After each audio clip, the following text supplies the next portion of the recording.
Trapped in an ocean of sin and ignorance, we lied the ocean floor, swimming in indifference, drowning under the weight of our own shadows. From the sun of Allah, we've fallen too far below.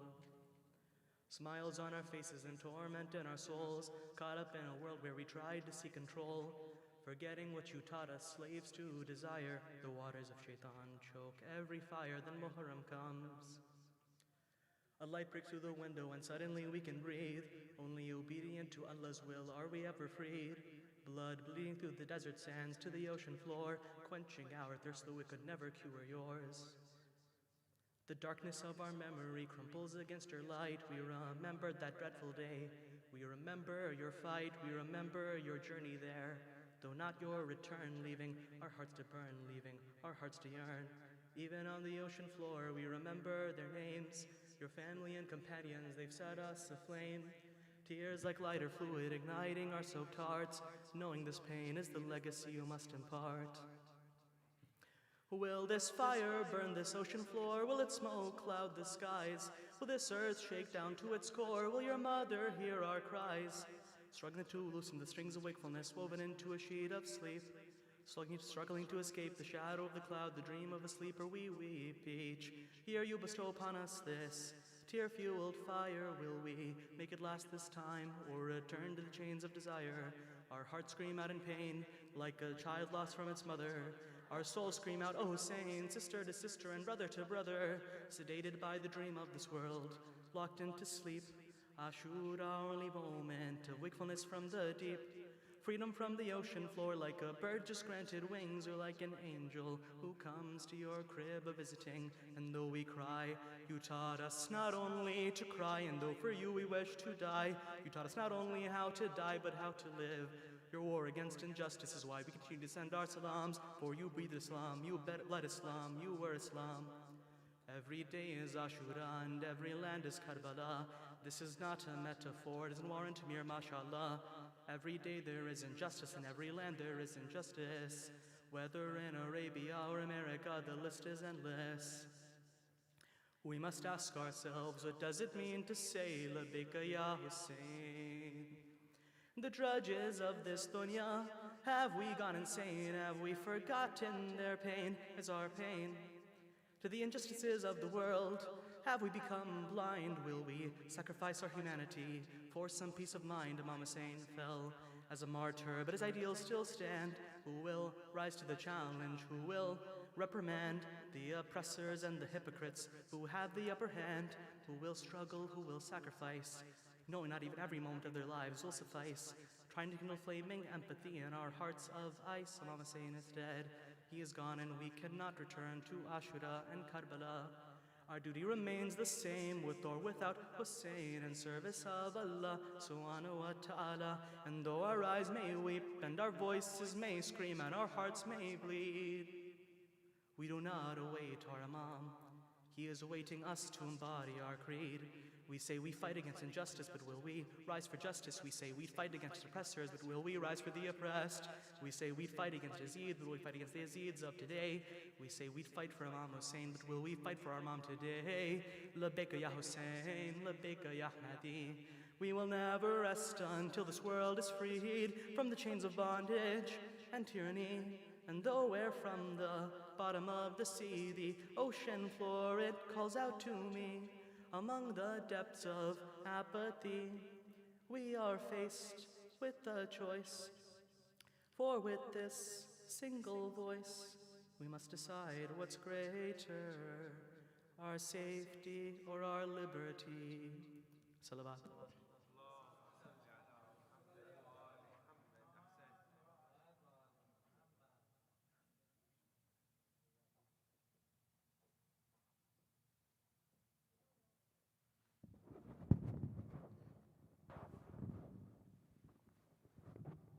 Jazakallah khair. May I request the brothers to please move a little bit closer to the mimbar? I'd really appreciate that. Thank you so much.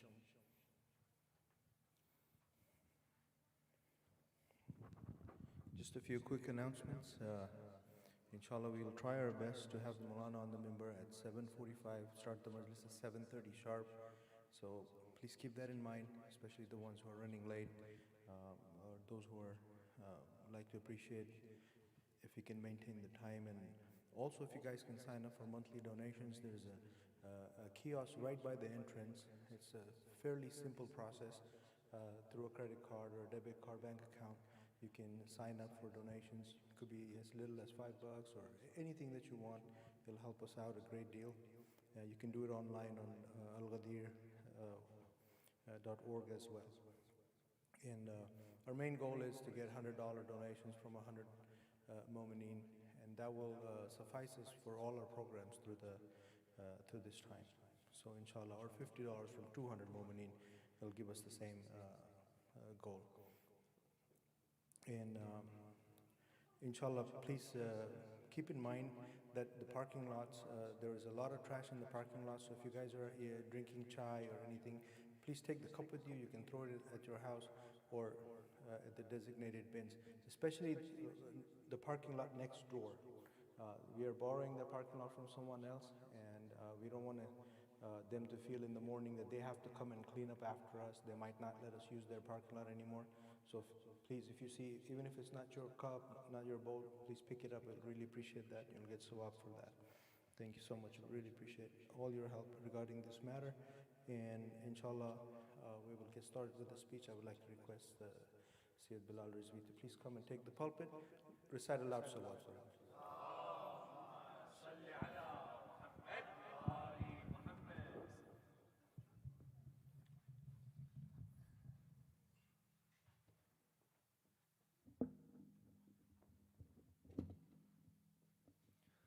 رحم الله من قرأ سورة الفاتحة. بسم الله الرحمن الرحيم.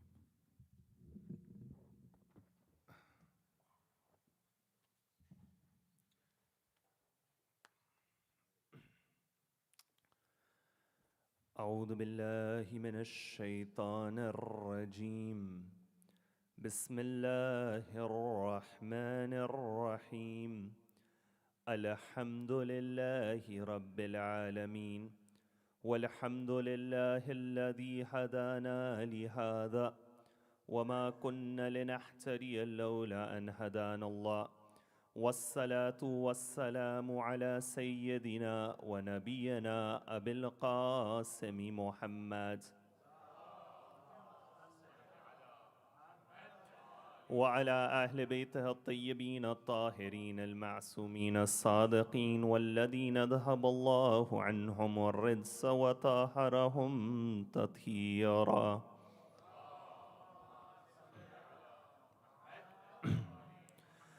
اللهم صل وسلم وزد وبارك على صاحب الدعوة النبوية والسولة الحيدرية والإسمة الفاطمية والحلم الحسنية والشجاعة الحسينية والعبادة السجادية والمآثر الباقرية والآثار الجعفرية والعلوم الكاذمية والحجج الردبية والجود التقوية والنكابة النكبية والحيبة العسكرية والغيبة الإلهية. اللهم عجل فرجه وساهل مخرجا. أما بعد، فقد قال الله في كتابه الكريم: بسم الله الرحمن الرحيم. الله لا إله إلا هو الحي القيوم، لا تأخذه سنة ولا نوم، له ما في السماوات وما في الأرض. من ذا الذي يشفع عنده إلا بإذنه، يعلم ما بين أيديهم وما خلفهم، ولا يحيطون بشيء من علمه إلا بما شاء. وسع كرسيه السماوات والأرض، ولا يؤوده حفظهما، وهو العلي العظيم. For the love of Ahlul Bayt alayhim as-salam, sallu ala Muhammad wa ali Muhammad. For the love of Fatima al-Zahra in particular, a second salawat ala Muhammad wa ali Muhammad. to give our condolences to the Imam of our time as we approach the day of Ashura, a louder salawat ala Muhammad wa ali Muhammad.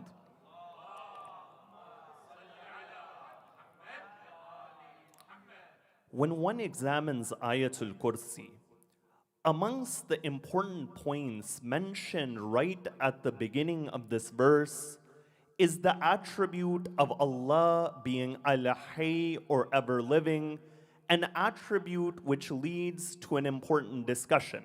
When you look at the onset of this verse, Surah Al-Baqarah, chapter 2, verse 255, it says, Allahu la ilaha illa huwal hayyul qayyum. That Allah, there is no God, there is no deity but He, the ever-living, the self-sustaining. When we look at this attribute of Allah, you find that several questions, they arise within our mind. For example, the question that what does it mean for Allah to be alive? A question such as, if we are also living beings and Allah is living, what is the difference between our life and His life? And what do the Quran and the narrations say about the concept of life in general? You look within the world, you find that the greatest thing which anyone can desire is existence and life, because without life there is nothing. That's why there is a natural fear for all of humanity for their lives to be taken away. That's why at one point or another, every single human being reflects on this question of what defines something as living. And furthermore, when you look at every philosophical school, and you look at every intellectual system, they've offered some sort of definition or the other on what defines something as being alive. For example, within the world today, when I say the word life, the majority, they think of the medical definition of life, that someone hasn't been buried in the ground, their heart is beating, they are breathing, or they get more technical that an organism is able to metabolize, grow, reproduce, all of these different medical and physical definitions. But the question which I am proposing tonight and seeking to answer is that when the Quran uses the word hayat and the narrations use the word hayat and life, do they simply mean the medical or the physical definition, or is life seen as something which is greater and more encompassing? You know, one example of a verse that demonstrates in a clear fashion that life is something which is far beyond just this physical existence is Surah Al-Anfal, chapter 8, verse 24. Within that verse, Allah, He says, Ya ayyuhalladina amanu, istajibu lillahi walirrasul idha da'akum lima yuhyikum. That, O you who believe, answer the call of Allah and His Messenger when they invite you to that which brings life. Now over here, many of you may say, hold up. When Rasulullah was preaching, he wasn't standing in the middle of a cemetery speaking to tombstones. But the people who he was speaking to would walk in the marketplaces. They were people who would listen. They were people whose hearts were beating. They were breathing. But over here, the Quran is saying only when you accept the call of Allah and when you accept the message of Rasulullah, only then life will come to you. What this shows is that life is something which is far deeper in that understanding. No, I'll give you another example. There is another verse of the Quran that demonstrates this idea. When you go to Surah Al-Ankabut, chapter 29, verse 64, over there it says, وَمَا هَذِهِ الْحَيَاةُ الدُّنْيَا إِلَّا لَهْوٌ وَلَعِبٌ. That what is the life of this world except for games and entertainment? وَإِنَّ دَارَ الْآخِرَةَ لَهِيَ الْحَيْوَانِ. And the life of the hereafter is more alive, and it uses the word haywan to describe the hereafter. Anyone who knows a basic amount of Arabic or any language which has common words with Arabic, what does haywan normally mean? The word haywan means animal. But over here, it's not saying the life of the hereafter is the life of animals, but you find the reason an animal is called haywan is because it is living. At the core, it has the word hay. Even in English, the word animal comes from the Latin word anima. And anima means something which has a soul, something which is alive.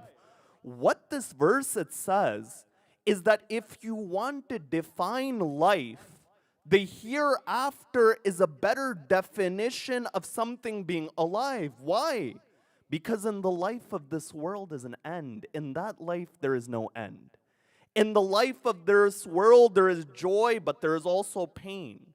Over there is joy without pain. Over here, there is happiness, but it comes with sadness. Over there is happiness without sadness. In all of these different manners, what this verse demonstrates is that life has different degrees and different levels, and we'll explore this idea of life as per the verses of the Quran and the narrations of the Prophet and the Ahlul Bayt in the following stages. Number one, what does the Quran say about the nature of the life of Allah, and what does it remind us time and time again about our lives? Number two, what perspective about life do we see from the narrations that is often not mentioned? And what three general approaches to life do we see in Islamic history? Number three, what is the connection between knowledge and life? In what ways is a person with more knowledge more alive? And whom is that group that Amir al-Mu'mineen and Nahjul Balagha calls the living dead?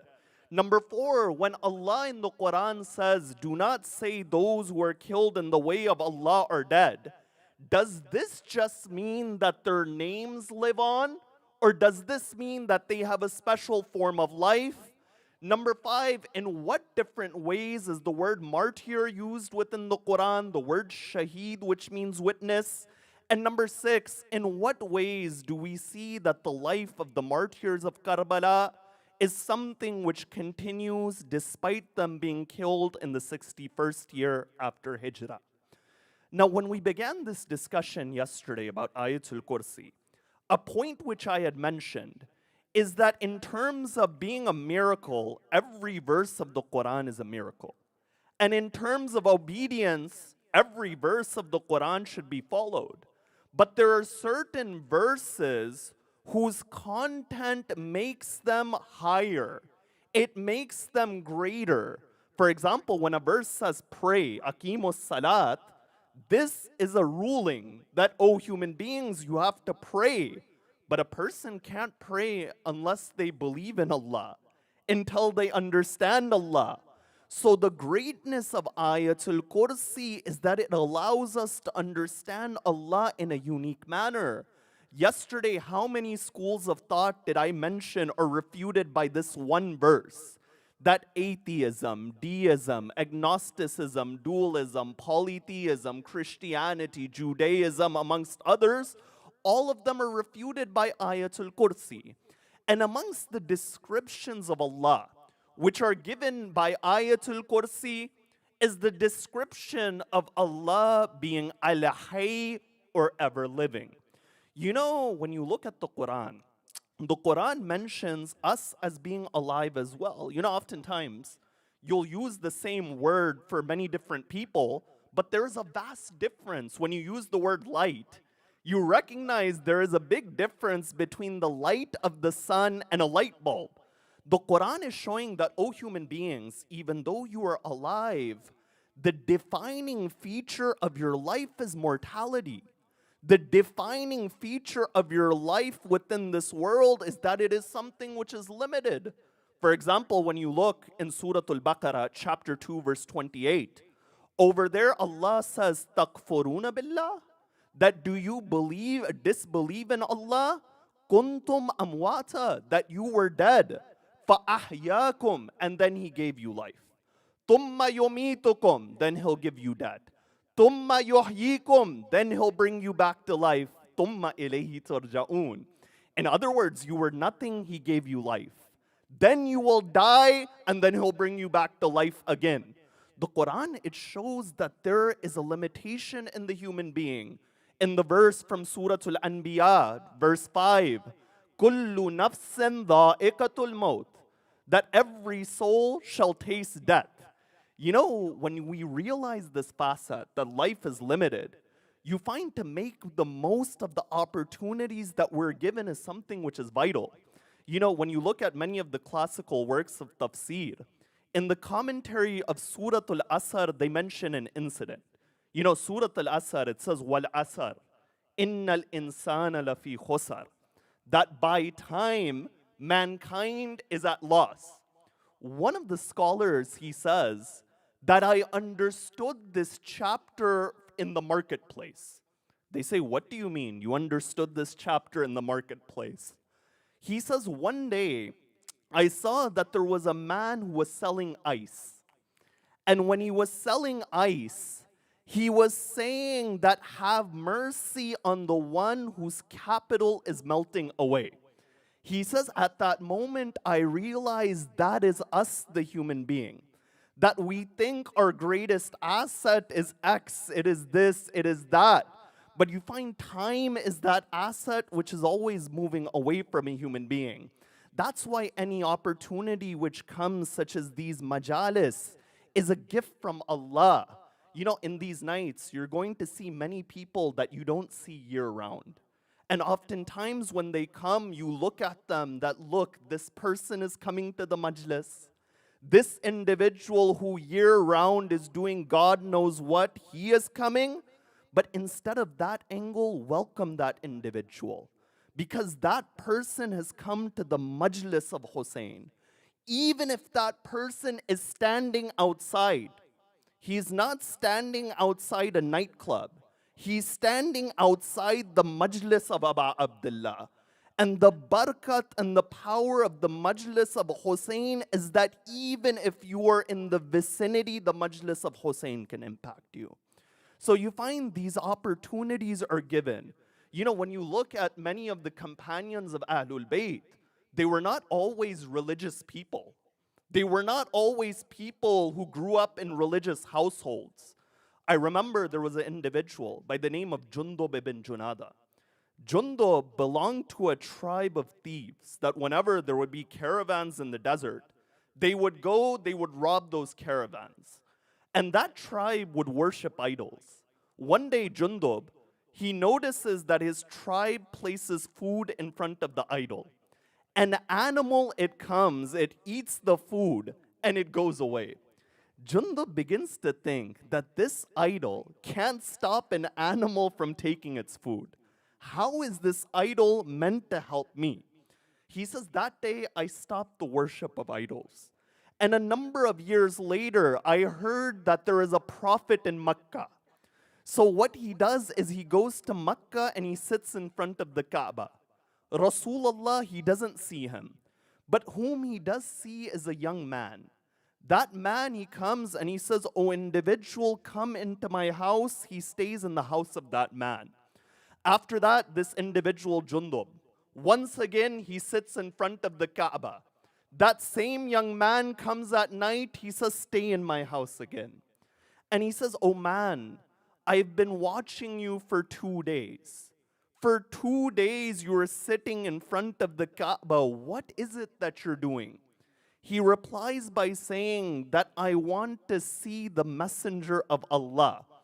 That young man says, "I'll take you to him." When he goes to Rasulullah, he accepts Islam. Rasulullah says, "Now don't tell anyone because it's very difficult for you." Instead, this individual, he goes.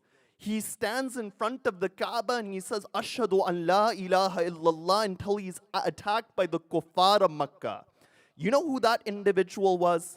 That individual, Jundub, is the same companion that you call Abu Dhar al-Ghifari. Abu Dhar, the one whom Rasulullah would say that there is no one more truthful under the sky than Abu Dhar. And you know that young man whom he was? that man whose house he stayed in was Ali ibn Abi Talib. In other words, Allah guided Abu Dhar through this opportunity in such a way that the first person he meets in Makkah is the man whose companion he'll be for the rest of his life. So you find this emphasis in the Quran of making the most of opportunity, of recognizing that our time is limited is there. But when it comes to Allah, what the Quran emphasizes is that one of the attributes of Allah is that He is Hay. You know, it doesn't say Allahu Hayyun. It does not say Allah is alive. But rather it says Allah is Al-Hay, meaning anything which is life, it belongs with Allah. That's why the difference that the Quran shows between us being alive and Allah being alive is that one of the essential qualities of Allah is life. In other words, you cannot define Him as being Allah without Him being alive. You know, for example, the Quran says in Surah An-Nahl, chapter 16, verse 17, أَفَمَن يَخْلُقُ كَمَن لَا يَخْلُقُ? Do you think that the one who creates and the one who doesn't create are the same? In another verse, in Surah Al-Furqan, chapter 25, verse 58, it says that وَتَوَكَّلْ عَلَى اللَّهِ الْحَيَّ الَّذِي لَا يَمُوتُ, that trust Allah, the one who is living, that does not die. Now when we've looked at this word hay as per the verses of the Quran, we find that when you turn to the narrations, this concept of life is spoken about extensively. And over here, I have an issue with how sometimes this idea is presented.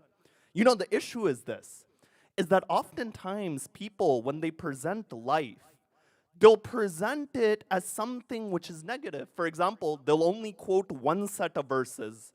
They'll quote the verse from Surah Al-Ankabut, chapter 29, verse 64, وَمَا هَذِهِ الْحَيَاةُ الدُّنْيَا إِلَّا لَهْوٌ وَلَعِبٌ. The life of this world is nothing but games and entertainment. The life of this world has no value. It is worthless. But you find that the discussion needs to be more holistic.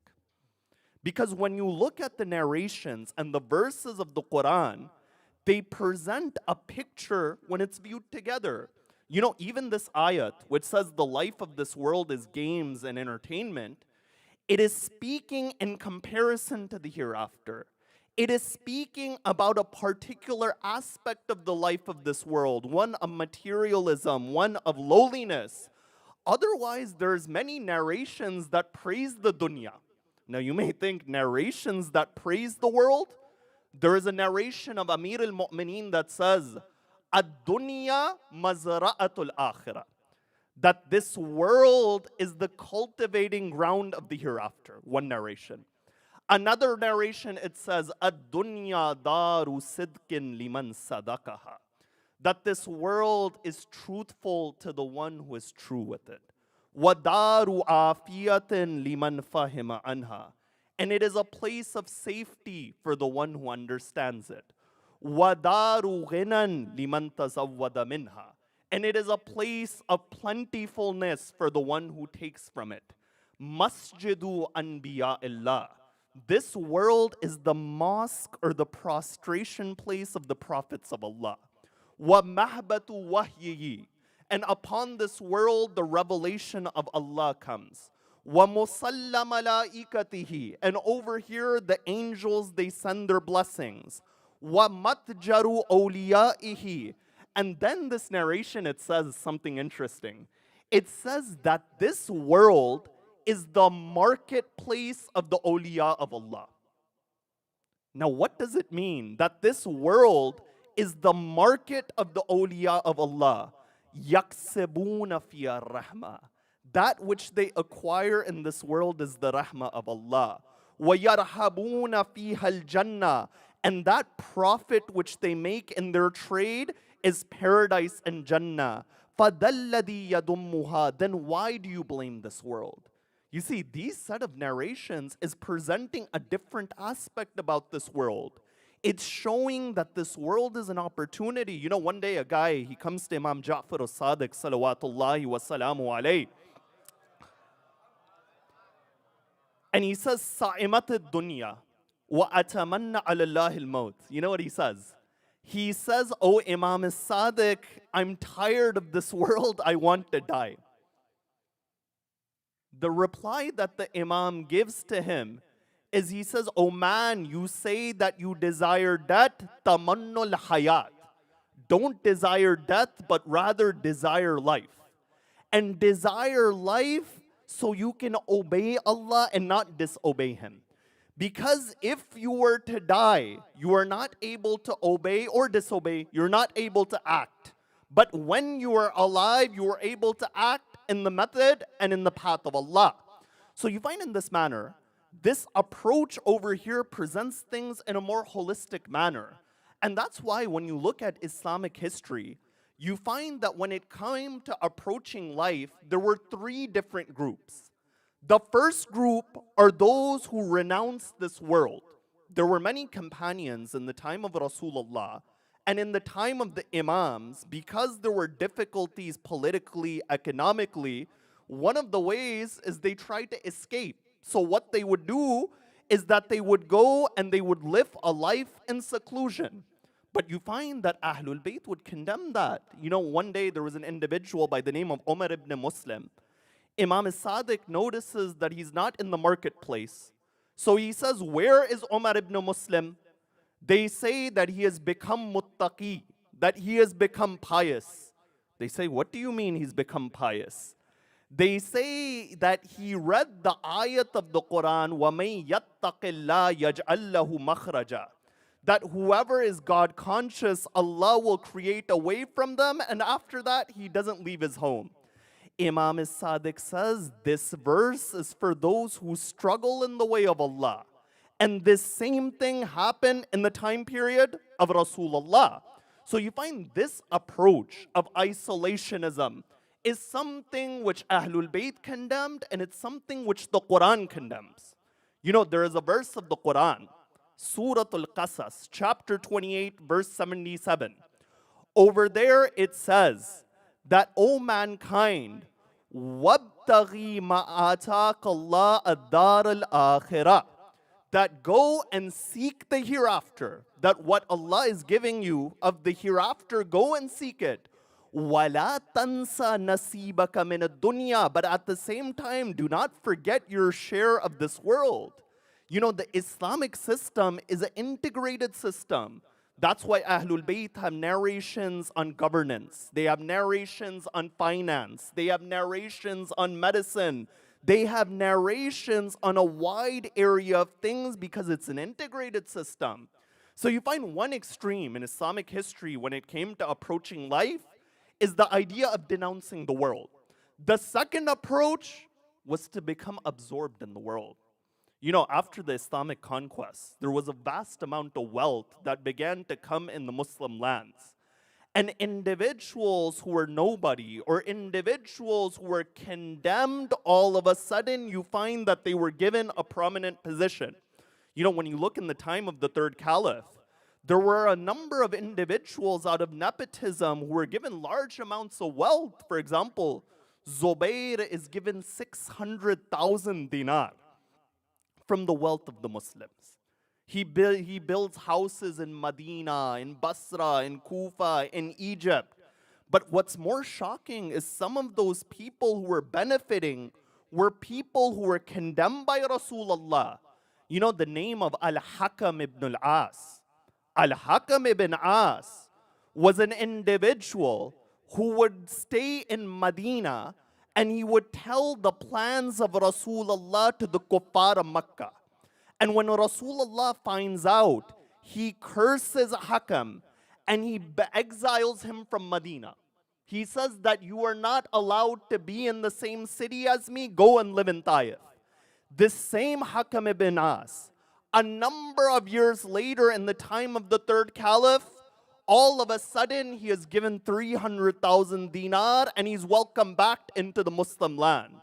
While at the same time, individuals like Abu Dhar al-Ghifari are exiled to the desert.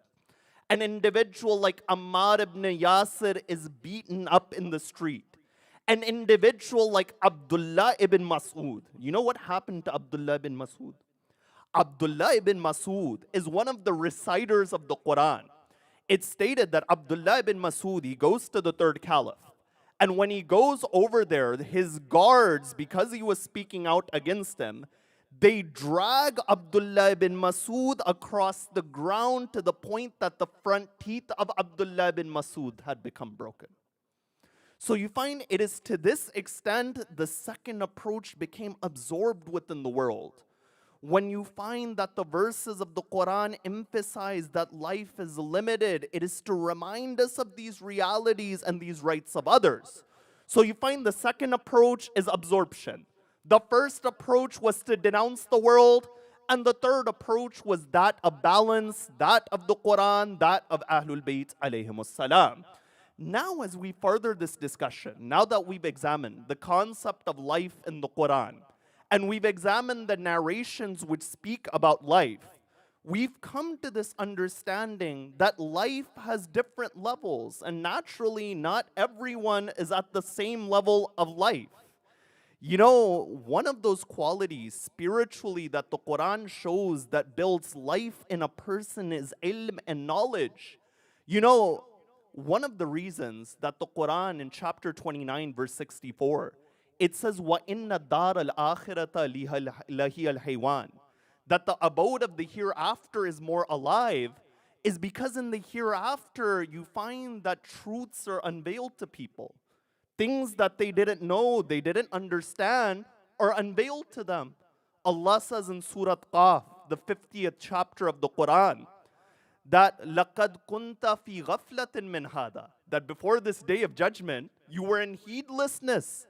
فَكَشَفْنَا أَنْكَ غِطَاءَكَ, and today we have removed the veils. فَبَصَرُكَ الْيَوْمَ حَدِيدٌ, and today your vision is like iron, it is sharp. You know, an individual who through his knowledge and his understanding can understand the true nature of this world, the goal of a human being, that individual is more alive in reality. You know, you look at somebody like Burair on the day of Ashura. It's stated that Burair was seen smiling in the middle of the battle. Companions are being martyred. The women of Ahlul Bayt are there. And Burair is smiling on the day of Ashura. They say, "Oh Burair, why are you smiling?" Burair says, "Oh man, in my youth, I didn't enjoy this world. And you think that now that I'm an old man, I'm smiling because of this world? The reason I'm smiling is because the swords are the only thing between us and paradise." You know, the status of the companions of Imam al-Hussein is that they understood the true nature of this world and they understood the reality of the hereafter. You know, one narration it says, they say to Imam al-Sadiq, "Akhbirni an ashab al-Hussein wa iqdamihim al-maut." That, "O Ja'far al-Sadiq, tell me about the companions of Hussein and tell me how they were when they were going towards their death." You know what the Imam says? The Imam replies by saying, "Kushifa lahumul ghita," that for them the veils had become removed. Hatta ra'aw manazilahum min al-jannah. It was as if they saw their status in paradise. You know, another narration of Imam Zainul Abidin found in Biharul Anwar, it's stated on the day of Ashura, on the night before, Imam al-Hussein, he's with his companions. And he says to those companions, "Irfa'u ru'usakum," that raise your heads. And they say the moment we raised our heads, we saw paradise in front of us. You see, these are those companions of Imam al-Hussein. That ilm which they were given, that knowledge they were given, brought that reality of life within them. But at the same time, you find those with knowledge have a higher degree of life, yes. But at the same time, Amir al-Mu'mineen in Nahjul Balagha, he describes a type of person, and the exact expression that he uses, he says they are mayyatul ahya, they are the living dead. Amir al-Mu'mineen, which group does he say this about? He says it about that group. وَآخَرُ قَدْ تَسَمَّ عَالِمًا وَلَيْسَ بِهِ. That there is a group of individuals, they think that they are learned, but they are not learned. وَاقْتَبَسَ الْجَهَائِلَ مِنْ جُهَالٍ. They take scraps of ignorance from those who are ignorant. وَأَضَالِيلَ مِنْ ضَلَالٍ. And when they find misguidance, they take misguidance. وَنَصَبَ لِلنَّاسِ شَرَكًا. And they set up a poll for people where they deceive them by their words. Amir al-Mu'mineen says about these people, فَالسُّورَةُ سُورَةُ إِنسَانٍ. That their image is that they look like a human being. وَقَلْبُ قَلْبُ حَيْوَانٍ. But their heart is like that of an animal. لا يعرف باب الهدى فيتبعه ولا يعرف باب العمى فصد عنه ذلك ميت الأحياء. These people don't know guidance, they do not know that so they can follow it. These people are the living dead. In other words, those who misguide others, Ali ibn Abi Talib is saying, even if they're medically alive, even if their hearts are beating, they are breathing, they're walking, according to the Quranic definition, these individuals in reality are dead. But then Amir al-Mu'mineen mentions another group. And he says to them, وَكَيْفَ تَعْمَهُونَ. That how is it that you were misguided? وَبَيْنَكُمْ إِتْرَةُ نَبِيَّكُمْ. That amongst you is the progeny of Rasulullah. And he says, فَأَنزِلُوهُمْ بِأَحْسَنِ مَنَازِلِ الْقُرْآنِ وَرِدُوهُمْ وُرُودِ هِيمَ الْإِتَاشِ. He says, when it comes to us, Ahlul Bayt, give us that position which you give to the Quran. And come to Ali Muhammad. And the expression that he uses over here in the Arabic language is an extremely eloquent expression. He says that when you come to the door of Ahlul Bayt, come like a thirsty camel coming towards water. That when a thirsty camel comes, it doesn't take a sip of water and it goes away. It stays at that water and it takes as much as it can from that water. Imam Amir al-Mu'mineen says, when you come to our doorstep, come in that manner. And then he says, وَخُذُوا عَنْ خَاتِمِ النَّبِيِّينَ. And remember this line of Rasulullah. إِنَّهُ يَمُوتُ مَنْ مَاتَ مِنَّا وَلَيْسَ بِمَيِّتٍ. Whenever any one of us dies, we are not dead, but rather we are alive. Now, what does this mean? That they remain alive. Because we know that in the 61st year after Hijrah, Imam al-Hussein is martyred. Amir al-Mu'mineen is martyred. But over here, Amir al-Mu'mineen is saying they are alive. Does this simply mean that their name lives on? Or is there a real form of life they have? You know, when you look at the Quran, Surah Al-Baqarah, chapter 2, verse 154, which says, وَلَا تَقُولُوا لِمَنْ يُقْتَلُوا فِي سَبِيلِ اللَّهِ أَمْوَاتًا بَلْ أَحْيَاءٌ وَلَكِنْ لَا تَشْعُرُونَ. That do not say those who are killed in the way of Allah are dead. Rather, they are alive, but you don't perceive it. You don't understand it. Many non-Shia, they said that what this means is that their names are alive.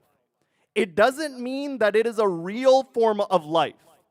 The first answer you give towards those individuals is that if it just means that your name is alive, then why does it say, وَلَكِنْ لَا تَشْعُرُونَ, you will not perceive or understand them being alive? If it means just that their names live on, you understand that their names live on. You find this is the first point. The second point is that this ayat is not the only verse that presents this concept. In Surah Al Imran, chapter 3, verse 169-170, listen to this verse. It says, وَلَا تَحْسَبَنَّ الَّذِينَ قُتِلُوا فِي سَبِيلِ اللَّهِ أَمْوَاتًا بَلْ أَحْيَاءٌ عِنْدَ رَبِّهِمْ يُرْزَقُونَ. That do not suppose those who are killed in the way of Allah are dead, but rather they are alive and they are receiving a rizq and sustenance from Allah. If it simply meant that their name it lives on, then why do you need to receive sustenance? The verse it continues. فَرِيحِينَ بِمَا آتَاءَهُمُ اللَّهُ مِنْ فَضْلِهِ. And they rejoice at the blessings which Allah gives them. وَيَسْتَبْشِرُونَ بِالَّذِينَ لَمْ يَلْحَقُوا بِهِمْ مِنْ خَلْفِهِمْ. Then the verse it says, they rejoice at the news of those who were left behind in this world. In other words, this ayat is proving that person who was killed in the way of Allah is aware of those who are within this world. In other words, it is not a metaphoric life, it is not a figurative life, but rather it is a reality in barzakh where they are aware of the events of this world. And that's why when you use the word shaheed, right? In Arabic, the word for martyr is shaheed. But shaheed also means witness. And it has the same meaning in English, because in English, the word martyr comes from the Greek word martyrs. And a martyrs is a person who is killed, but he is also a witness. The question which I want to ask is that why is the same word being used for witness and martyr? You know, when you look in the Quran uses the word shaheed in a number of different senses. For example, the first meaning of shaheed in the Quran is to be physically present somewhere. For example, you are shaheed and physically present in this gathering. When you look at chapter 4, verse 133, over there it says, Am kuntum shohada, that were you present? Ida hadara Yaqub al-maut, when Yaqub was about to die, وَقَالَ لِبَنِيهِ مَا تَعْبُدُونَ مِن بَعْدِي. That were you shaheed, were you there when Yaqub was about to die and he said to his children, who will you worship after me? So one meaning of shaheed in the Quran is to be physically present. Another meaning is for something to be a proof. For example, in chapter 4, verse number 143, it says, وَكَذَلِكَ جَعَلْنَاكُمْ أُمَّةً وَسَطًا لِتَكُونَ الشُّهَدَاءَ عَلَى النَّاسِ. That we have made you a nation that bears witness over other nations, over other people, and the Prophet is your witness. So it can be a proof. A third meaning of shaheed in the Quran is chapter 4, verse 135. Over there it says, Ya ayyuhalladhina amanu takunu qawwamina bilqist shuhada'a lillah. That, O people that uphold justice and uphold it even walau ala anfusikum, even if it is against yourself and your family.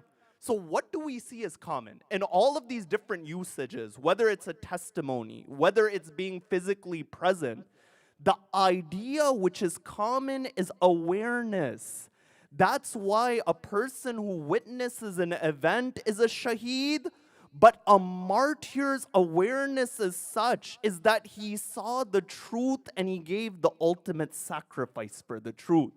That's why there are stages to martyrdom. For example, a person who is martyred in a battlefield, you do not give him ghusl, you do not give him a shroud, you bury him. That person is a shaheed. But at the same time, one can be killed in the way of Allah, but they are given ghusl, they are buried, they are given a shroud. Amir al-Mu'mineen, there was ghusl given to the body of Ali ibn Abi Talib.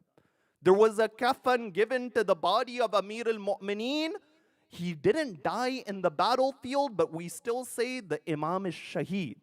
Because all of these different meanings are referring to that these individuals recognize the truth and they work for the truth. That is why the hadith it says, Man mata ala hubbi ali Muhammadin mata shahida. وَمَنْ مَاتَ عَلَى حُبِّ آلِ مُحَمَّدٍ مَاتَ مُؤْمِنًا مُسْتَكْمِلَ الْإِيمَانِ مَنْ مَاتَ عَلَى حُبِّ آلِ مُحَمَّدٍ مَاتَ مَغْفُورًا لَهُ. That the one who dies with the love of Muhammad and Ali Muhammad is a shaheed and a martyr. The reason he is a shaheed and a martyr is because he bore witness to the truth of Muhammad and Ali Muhammad. And in this manner, when you look at the reality of those who are martyred in the way of Allah, we find a special status is given to the shuhada on the day of Ashura. You know, when you read the ziyarah of the shuhada of Karbala, not only do you say that Assalamu alaikum ya ansara Abi Abdullah, but you say Assalamu alaikum ya ansara Deen Allah. That, O companions of Hussein, you were the supporters of the religion of Allah. You know, a mu'min, when he's dying, he says La ilaha illallah. He says Allahu Akbar. He recites all of these things. But when you look at the maqatil on the day of Ashura, when the ashab were passing away, they would say Assalamu alayka ya Aba Abdullah. In other words, they demonstrated that Tawheed is Hussein. To support Hussein is to support Allah. Assalamu alaikum ya ansara deen Allah. And then when you look at that ziyarah, you say Tibtum wa tabat al-ard allati fiha dufintum. That not only are you blessed, but that land within which you are buried is blessed. In other words, Karbala is not just khakush shifa. The dust of Karbala is not curative. It is not khakush shifa just because of Imam al-Hussein. But it is also khakush shifa as per the ziyarah because the companions of Hussein are buried there. Tibtum wa tabat al-ard allati fiha dufintum. And amongst those companions is that personality known as Habib ibn Madahir. You know, the station of Habib is something which is unique.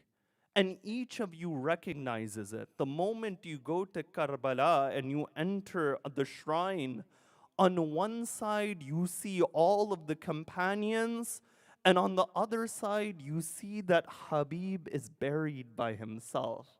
And you know what the beauty of the ziyarah of Habib ibn Madahir is? That whenever anyone does the ziyarah of Imam al-Hussein one time, they do the ziyarah of Habib 2 times. What does this mean? That when they do the ziyarah of the Imam once, they do the ziyarah of Habib twice. Whenever you're walking to the shrine, to the dhari of Imam al-Hussein, one time you pass by Habib, and once when you're leaving, you pass by Habib for a second time. You know, Habib ibn Madahir is that personality that Imam al-Hussein would say, Ya Habib, kunta fadilan wa laqad kunta takhtim al-Quran fi laylatin wahida. That, O Habib, you are a man of virtue, you are fazil, O Habib. And O Habib, you are an individual who would complete the Quran in one night. You know, there's many companions, there were many individuals who came with Imam al-Hussein. And on this journey to Karbala, Imam al-Hussein would tell them, leave, that I will be killed, and people would leave. But then there was one individual that Imam al-Hussein would wait for. And that individual is Habib ibn Madahir. You know, Imam al-Hussein, it stated, he sends his letter to Habib, and it says, Min al-Hussein ibn Ali ila rajulin faqih, that I am sending my letter to Habib, the one who is a man of ilm, a man of understanding. You know, when Habib, he sees that letter, it's stated in the later maqatils that the wife of Habib, she says that, what is this letter? Habib replies by saying that Hussein is in difficulty. Hussein has been surrounded. The wife of Habib says, are you going to support Hussein? Habib says that I am thinking about it. What will happen to you, our family? She says, oh Habib, the son of Fatima Zahra is in difficulty. Oh Habib, Habib, go towards Karbala. It's stated Habib, he leaves the land of Kufa.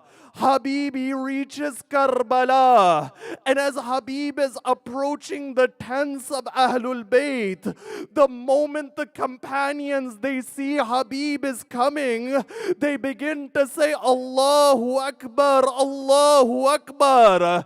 It's stated that the sound of this takbir, it went to Sayyida Zainab.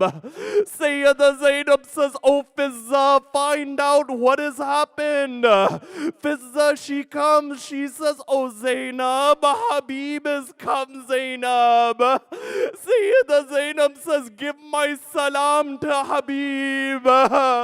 The moment Habib hears the salam of Sayyida Zainab, Habib falls on the ground. He says, what day has come upon the household of Rasulullah that Zainab is sending her salam to a ghulam? Zainab is sending her salams to Habib.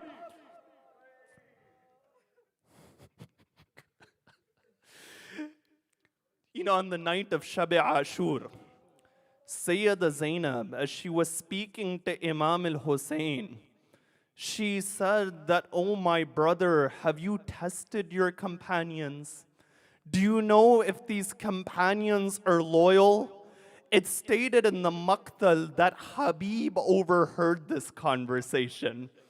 Habib went to the tents of the companions and he said, oh, Ashab al-Hussein, let's go to the tent of Zainab. On the night of Shab-e Ashur, all of the companions in the middle of the night, they begin to go towards the tent of Zainab. And as they're approaching the tent of Zainab, فَوَضَعْنَا سُيُوفَهُمْ عَلَى الرِّقَابِ, all of them, they placed their swords upon their neck. And Habib, he says, O daughter of Ali ibn Abi Talib, if you tell us to cut our necks at this moment, we'll cut our necks. That as long as we are alive, nothing will happen to Hussein. But when the day of Ashura it came, Habib ibn Madahir, he begins to fight. A point it comes when Habib is surrounded. Habib, he falls to the ground. It's stated Muslim ibn Awsaja comes to Habib. Imam al-Hussein comes to Habib. You know what Habibi says? Habibi looks at Muslim. He points to the Imam. He looks at Muslim. He points to the Imam.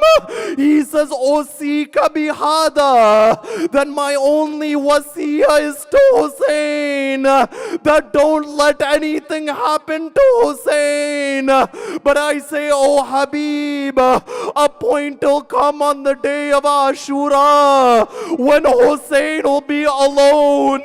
No one will be there for Aba Abdullah. And when the Imam is alone, he'll take your name, O Habib.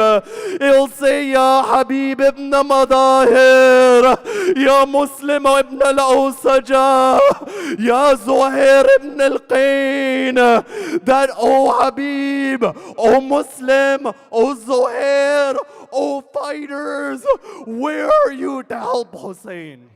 على لعنة الله على القوم الظالمين سيعلم الذين ظلموا أي منقلب ينقلبون. ما سمع حسين.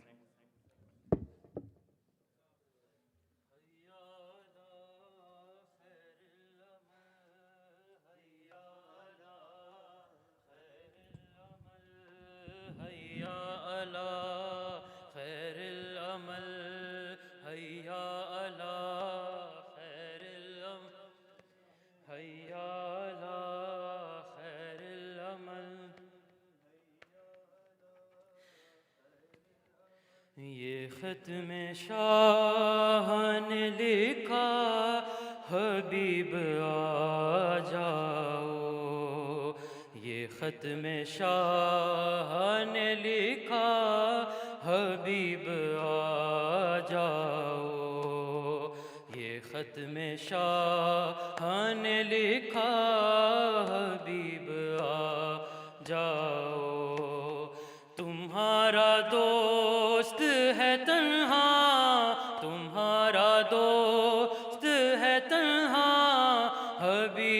آ جاؤ، یہ خط میں شاہ نے لکھا حبیب آ جاؤ، یہ خط میں شاہ نے لکھا حبیب آ۔ شہید کیسے ہوا وہ بتاؤں گی آ کر، تم حال مسلم بے کس سناؤ گے آ کر، رخیہ تکتی ہے رستہ، رخیہ تکتی ہے رستہ، حبیب آ جاؤ، یہ خط میں شاہ نے لکھا حبیب آ جاؤ، یہ خط میں شاہ نے لکھا حبیب آ جاؤ، لگاؤ اس سے بھی اندازے میری غربت کے، جہاں پہ ابن علی لکھنا تھا وہاں پہ میں نے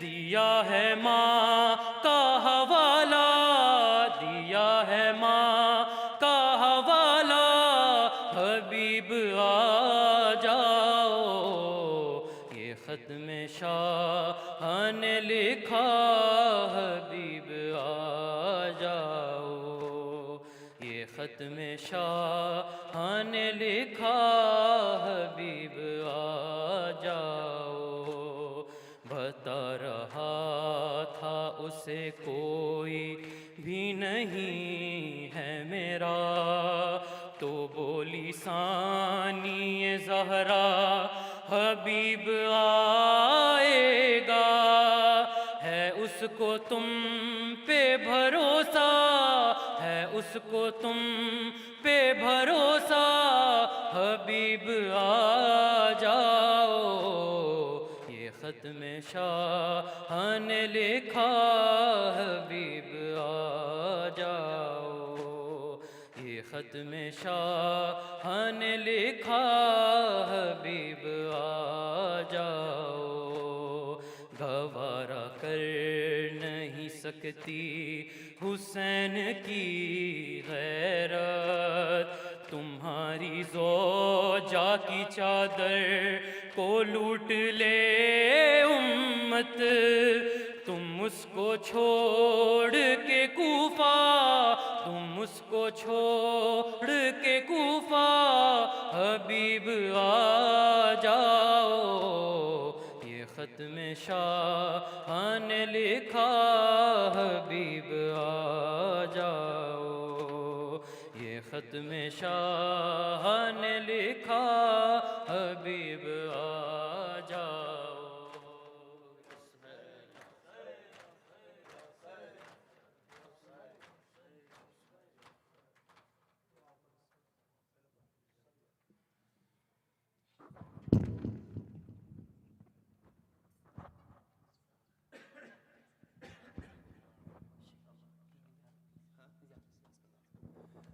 السلام عليك يا رسول الله، السلام عليك يا أمير المؤمنين، السلام عليك يا فاطمة سيدة النساء العالمين، السلام عليك يا حسن بن علي المجتبى ناسه الأمين، السلام على الحسين وعلى علي بن الحسين وعلى أولاد الحسين وعلى أصحاب الحسين، السلام عليكم يا قصة المعصومين من ذرية الحسين، السلام عليكم ورحمة الله وبركاته، السلام عليك يا غريب الغرباء، السلام عليك يا معين الضعفاء والفقراء، السلام عليكم ورحمة الله وبركاته، السلام عليك يا مولاي صاحب الزمان، السلام عليك يا شريك القرآن وكعبة الإيمان، عجل الله تعالى فرجه وسهل الله تعالى مخرجه، السلام عليكم ورحمة الله وبركاته.